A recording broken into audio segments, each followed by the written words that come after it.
বিয়ের ঘণ্টা বেজেছে, চারদিকে সাজ সাজ রব, আলোর ঝলকানি।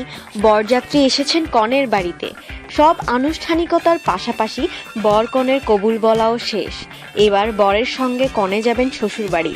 সাজানো বাসরে স্বামী স্ত্রী প্রথমবারের মতো দেখবেন একে অপরকে, কিন্তু তার হলো না। ভালো করে স্ত্রীর মুখ দেখার আগেই বিয়েবাড়িতে কনেকে তালাক দিয়ে ফিরে গেলেন বর। ঘটনাটি ঘটেছে ভারতের উত্তরপ্রদেশের বিজনৌ জেলার কারন্ডা পাচদু গ্রামে।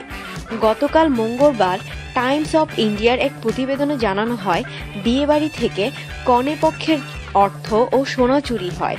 কনে পক্ষ সন্দেহের তীর ছুড়ে দেয় বরপক্ষের দিকে। সারা রাত বর কারি ইমরান ও তার বাবাকে বেঁধে রাখা হয়।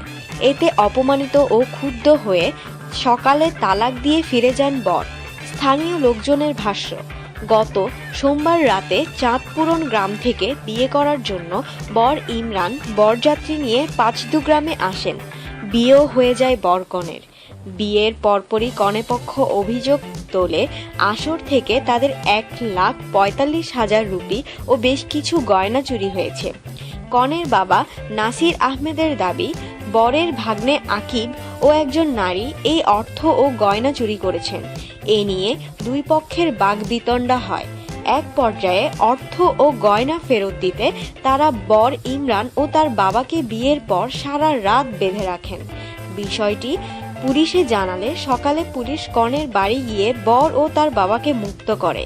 এই ঘটনার পর আর এক মুহূর্তও দেরি না করে রাতে বিয়ে করা স্ত্রীকে সকালেই তালাক দেন স্বামী ইমরান। কারি ইমরান বলেন, বিয়ের রাতে এই বিষয়টির জন্য তিনি বেশ অপমানিত বোধ করেন।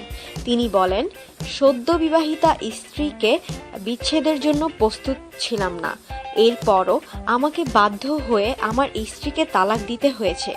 কোতোয়ালি থানার উপপরিদর্শক শিবকুমার গৌড় বলেন, দুই পক্ষকেই থানায় নিয়ে আসা হয়েছে। কোনো পক্ষই আনুষ্ঠানিক অভিযোগ দায়ের করেনি। এরপরও বিষয়টি খতিয়ে দেখা হচ্ছে। আমাদের সাথেই থাকুন আর সাবস্ক্রাইব করুন।